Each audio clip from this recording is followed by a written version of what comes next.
ಶರಣರಿಗೆ ಎನಗಿಂತ ಕಿರಿಯರಿಲ್ಲ, ಶಿವಶರಣರಿಗಿಂತ ಹಿರಿಯರಿಲ್ಲ. ಇಲ್ಲೆಲ್ಲ ಮಹಾನ್ ಜ್ಞಾನ ಪಂಡಿತರೆಲ್ಲರಿದ್ದಾರೆ. ನಿಮ್ಮ ಮುಂದೆ ನಾನೊಬ್ಬ ಕುನ್ನಿ.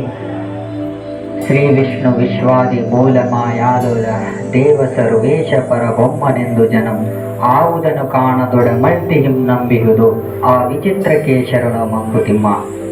ಈ ಜಗತ್ತು, ಈ ಸೃಷ್ಟಿ ಎಲ್ಲ ವಿಷ್ಣು ಪರಮಾತ್ಮನಿಂದ ಸೃಷ್ಟಿ ಆಗ್ತಂತೆ ಕೆಲವೊಬ್ಬರು ಹೇಳ್ತಾರೆ. ಹಲವಾರು ಮತ ಧರ್ಮದವರು ಅವರವರ ಭಗವಂತ ಸೃಷ್ಟಿ ಮಾಡಿದನಂತ ಹೇಳ್ತಾರೆ. ಆದರೆ ಇಲ್ಲಿ ಯಾರು ಸೃಷ್ಟಿ ಮಾಡಿದ್ರು ಯಾರಿಗೂ ಗೊತ್ತಿಲ್ಲ. ಆದರೆ ಏನೋ ಒಂದು ಶಕ್ತಿ ಇದೆ, ಆ ಶಕ್ತಿಗೆ ಮಾತ್ರ ನಾವು ನಮಿಸಬೇಕಂತಕ್ಕಂಥ ಮಾತನ್ನು ಖಗ್ಗದ ಮೂಲಕ ಹೇಳಲಾಗ್ತದೆ.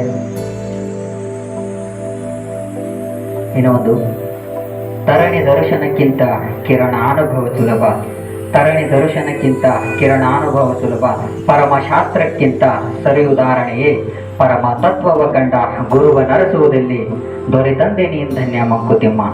ಈ ಒಂದು ಖಗ್ಗದ ಮಾತನ್ನು ನಾನು ಏನಕ್ಕೆ ಹೇಳ್ತಾ ಇದ್ದೇನೆಂದರೆ, ಒಂದು ಸೂರ್ಯನ ಕಿರಣವನ್ನು ನಾವು ಸೂರ್ಯನ ಪ್ರಖರತೆ, ಸೂರ್ಯನಲ್ಲಿ ಎಷ್ಟು ಬಿಸಿ ಇದೆ ಅಂಥೇಳಿ ನಾವು ಅರ್ಥ ಮಾಡ್ಕೋಬೇಕಂದ್ರೆ ನೇರವಾಗಿ ನಾವು ಸೂರ್ಯನನ್ನೇ ಮುಟ್ಟಬೇಕಾಗಿಲ್ಲ. ಅದೇ ರೀತಿ ಆ ಸೂರ್ಯನಿಂದ ಬಂದಿರತಕ್ಕಂತಹ ಕಿರಣದಿಂದ ಆಗುವಂಥ ಅನುಭವಗಳೇ ಸಾಕು. ಅದೇ ರೀತಿ ರಾಮಾಯಣ, ಮಹಾಭಾರತ ಇವೆಲ್ಲವನ್ನು ನಾವು ತಿಳ್ಕೋಬೇಕಂದ್ರೆ ನಾವೇ ಸ್ವತಃ ಓದಬೇಕಂತೇನಿಲ್ಲ.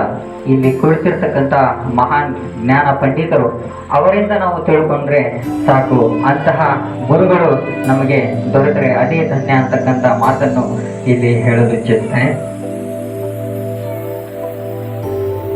ಬರು ಸೆಟಗನ ಭಕ್ತಿ ದಿಟವೆಂದು ನಚ್ಚಲು ಬೇಡ, ಬರು ಸೆಟಗನ ಭಕ್ತಿ ದಿಟವೆಂದು ನಚ್ಚಲು ಬೇಡ, ಮಠದೊಳಗನ ಬೆಕ್ಕು ಇಲಿಯ ಕಂಡಡೆ ಪುಟ ನಿಗಿದಂತಾಯ್ತು ಕಾಣ ರಾಮನಾಥ.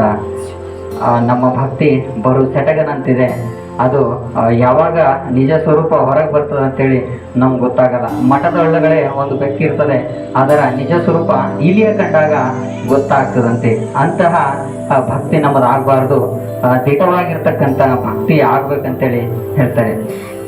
ಈಗ ಗುರುಸ್ತುತಿಗೆ ಮುನ್ನುಡಿಯಾಗಿ ಒಂದು ಚಿಕ್ಕ